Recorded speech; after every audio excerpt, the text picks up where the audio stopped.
O Cláudio Humberto, que está em Brasília, na capital federal, na abertura do Jornal Gente de Hoje. Tudo bem com você, Cláudio? Bom dia. Olá, Pedro Campos, muito bom dia. Bom dia, Thaís Freitas. Bom dia, Brasil. A gente aqui vive a expectativa de uma coletiva que deverá ser concedida hoje pelas 10h45 pelo presidente eleito Lula, e ele promete anunciar os primeiros ministros do seu governo, né?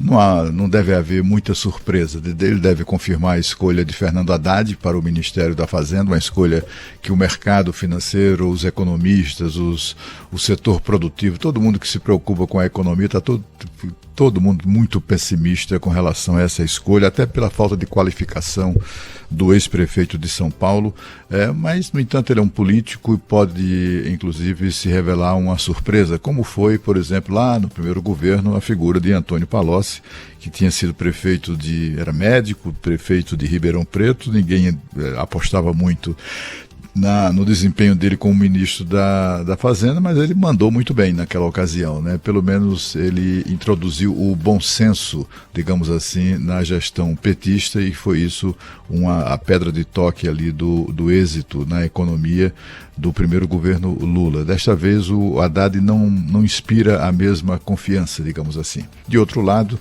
há outras duas escolhas que têm sido elogiadas, prováveis escolhas que têm sido elogiadas. Uma dada como certa, que é do ex-presidente do Tribunal de Contas da União, o José Múcio Monteiro, foi parlamentar, foi ministro de Estado, foi também ministro do TCU e presidente da Corte de Contas.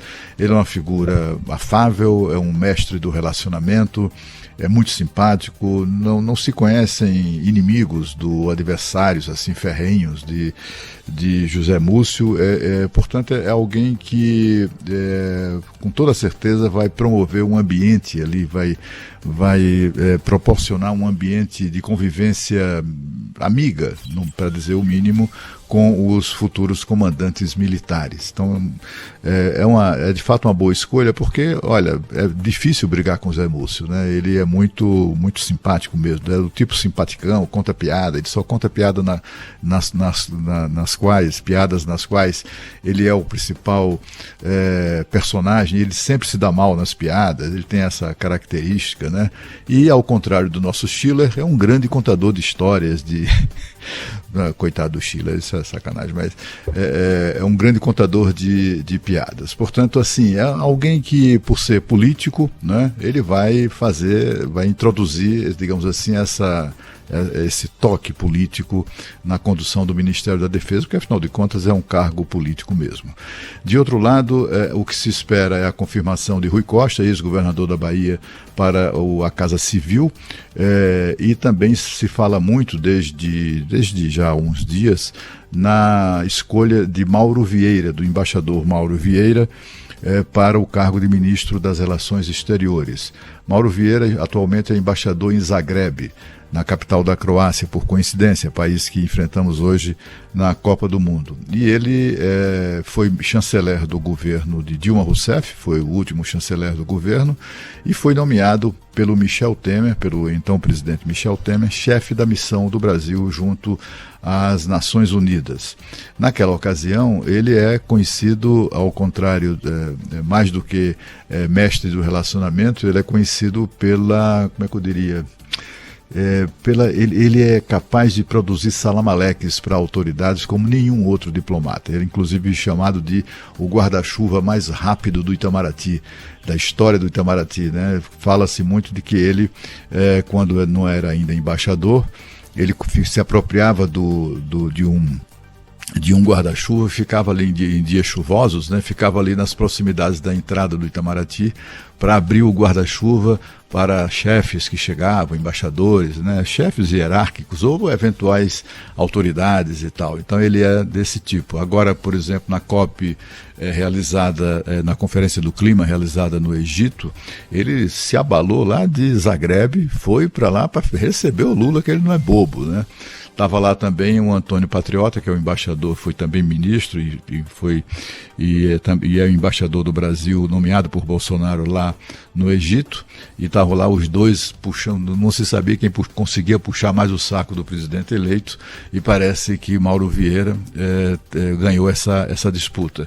Ele é também um diplomata experiente, respeitado. Eu conheço vários diplomatas que trabalharam com ele e o admiram muito do ponto de vista da qualificação técnica. Ele, pessoalmente, é motivo de piadas, um serpentário do Itamaraty, em razão de ser um bajulador emérito, né? Mas quem não é nessa área, né?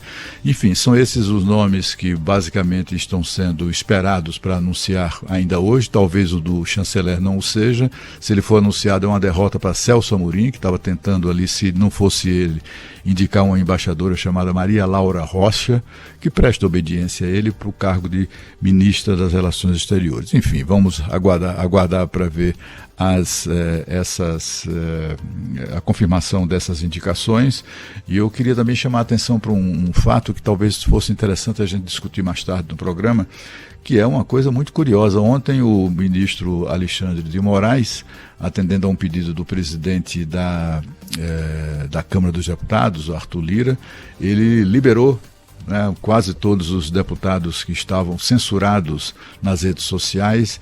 Ele então ali como, né, enfim, não sei se ele não tinha poderes suficientes para fazer o que fez, muito menos deveria ter para isso também. Mas enfim, o fato é que ele autorizou, né, que os deputados exerçam aquele direito constitucional da livre expressão e também se protejam da inviolabilidade do mandato, enfim, voltando a postar mensagens nas redes sociais. Mas teve um fato constrangedor.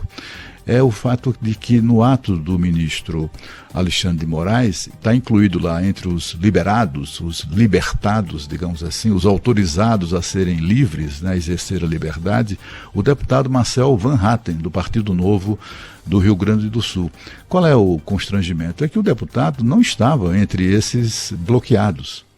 Se ele não estava bloqueado, se em momento algum as suas redes sociais foram retiradas do ar, não é? Por que é que o nome dele está ali?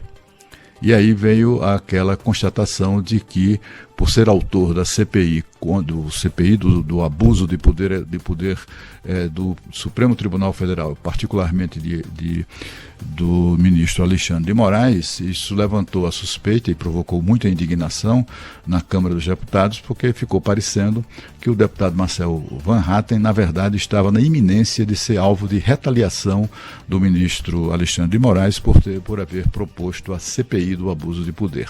Enfim, são coisas que são assuntos que vão animar o debate desta sexta-feira. Já lá se foi o tempo de que sexta-feira era dia morto em Brasília, muito pelo contrário, e de muita articulação também. Muito bem, Cláudio Humberto. Daqui a pouquinho a Natália Paz vai trazer expectativa para esse anúncio, né, do presidente eleito Lula, que escolheu... Ô Pedro Campos, Cláudio, dia de jogo do Brasil na Copa do Mundo é dia de anunciar ministro?